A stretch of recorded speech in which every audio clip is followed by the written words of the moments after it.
To his credit, he was more organised than I've seen anyone in my life in terms of his preparation and what he'd gone through, in the months prior, leading up to that Bloemfontein camp. And he sat us down, and the first words that he came out of his mouth to the squad of 35 or 40 players, I can't remember how many there were, was, guys, we're going to win the World Cup in 2007. And the winner of the IRB Coach of the Year is Jake White. I used to be young and good looking. I'm just end now, Moments ago, we finally heard confirmation of what is arguably the worst kept secret in South African rugby, the appointment of Rassie Erasmus as the Springbok coach. My second question is very easy question. Are you going to win the 2019 World Cup, sir? I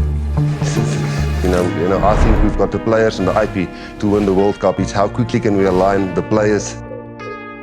I reckon he could change anything. What was the sport? I don't know what it's like for you, but it's his honesty. That's how you learn what a guy's made of. You just feel a part of something that you can't replicate or probably won't get too many opportunities in your lifetime again to feel, so can't really put it into words, it's hard. Frans, we're here today with you, obviously, because there's no one else in the country that has been coached by both Rassie Erasmus and Jake White, with Rassie now about to equal Jake White's tally in being a Springbok coach. What's your feeling around that? Yeah, look, I think it's two successful coaches. For them being able to reach that milestone or even get over 50 is quite a big thing. I think in South Africa it's a history of coaches, they get fired quite quickly. So for them, I think it's a massive thing, and it just shows the quality of them. Yeah. And believe it or not, this box that we're standing on is where Rassie Erasmus used to stand when he used to show his players flags and colours back in the day. It's just sometimes you see things the players don't see on the field, and some coaches tell it at half-time. I can tell it during the first half, then you gain another 40 minutes. But it doesn't have a real big effect. It's nothing big, eh? In 2019, the culture these guys had, what was it? I think it was different than 2007 as well. I think I got in at a stage where the tide already turned. I mean, the years before that, they lost Italy, they lost all of that. And I think in saying that, I think the whole group wanted something better for South African rugby, for the Springboks. So whereas in 2007, I think there was a lot of old guys already, guys that's been through the ringer and all of that. So it was quite a fresh vibe walking into 2019. Yeah. Everybody was just wanted to be better and wanted to get the support back in South Africa for the Springboks. So yeah, it was quite a fresh environment walking into. Yeah. So now, like a senior guy like you, who came into Rassie Erasmus' squad as a utility back off the bench, how did you help carry and motivate other players then? I didn't do anything, actually. I'm serious. Rassie had a chat with me the previous year, and he just left me. I think with Rassie and with Jake, I think if you do the business on the pitch, there's not a lot that they talk to you about, as long as you do your job on the pitch. I think that's a massive thing in both coaches. And then, you're a coach now, obviously. And what inspiration do you get from? Is there any inspiration that you took from Rassie Erasmus that you're applying today with your squad? Yeah, I think Rassie is just what I've learned is the squad thing. I'm trying to, and the way he communicated to players back then was quite special for me. I think I had a couple of coaches like that working with players that did it the same as Rassie. So in today's work, how I operate with the players is I take a lot from Rassie. Are you also doing the whole colours thing on the coach's box? I've got one downstairs. If they keep on screwing around on the pitch, I'm going to bring that thing out. Listen, give me your best Rassie story. Actually, look, if we go parting-wise and all of that, I think there's a lot. I think just the best thing for me is, and the most interesting is planning-wise. Like he would put up something on a computer. Look, this team's going to play here, this team's going to play there. Look, you have to get buy-in from the players firstly to make that thing happen. But I mean, everything that he planned actually worked to the T. So I mean, that's interesting for me. Stories-wise, if we go on Kontikis and that, he was always a guy for fun.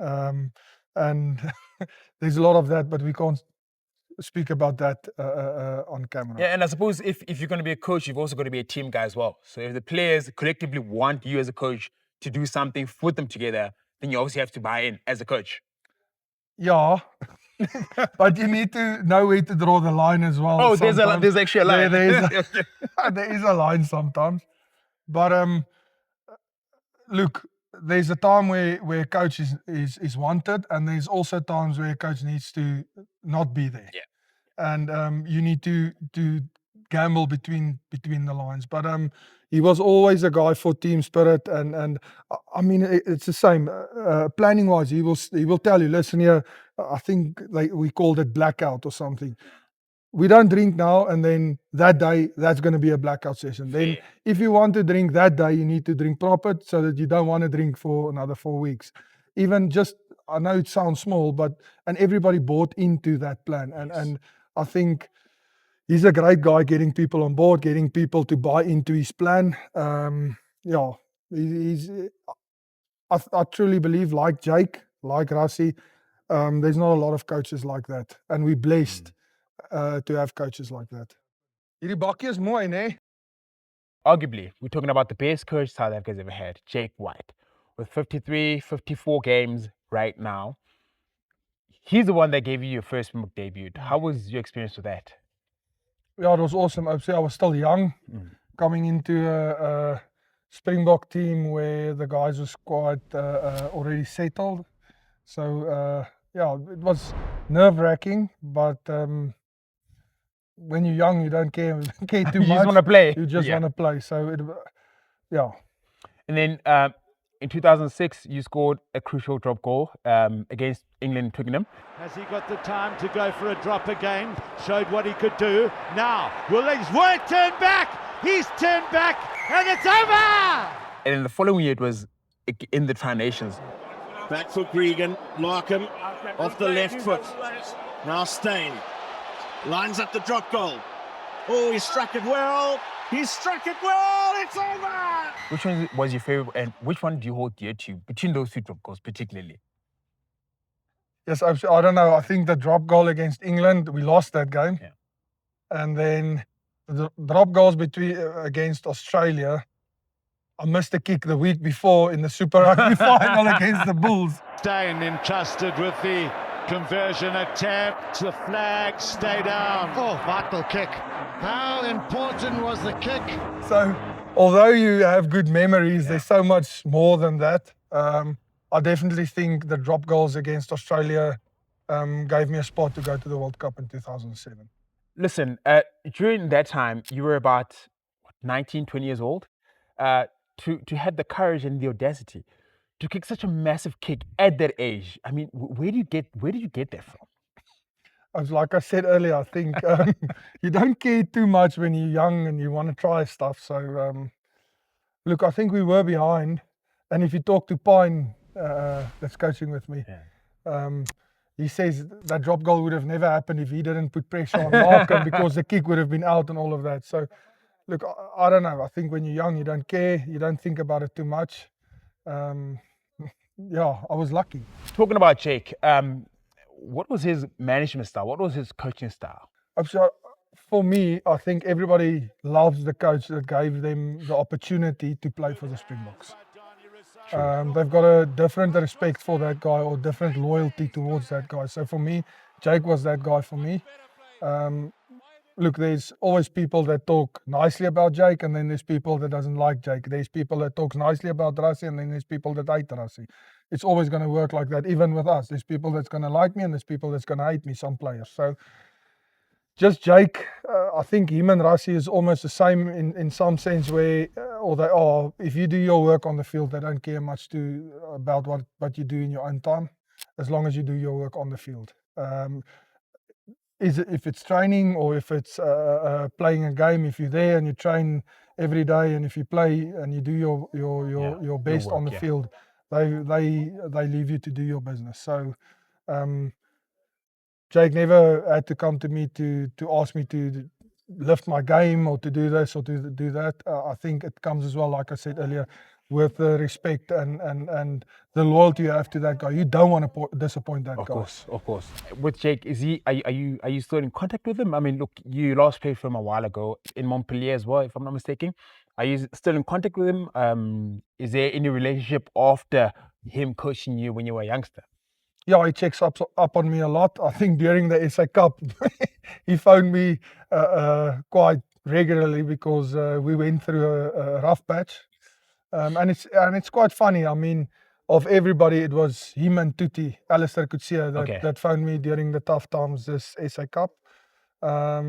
So yeah. Oh, what a man. Yeah, what a man. He keeps on checking up on me. He worries about me. It's great to see that even after your rugby, it's a guy that still reaches out to you, and I suppose you do the same as well.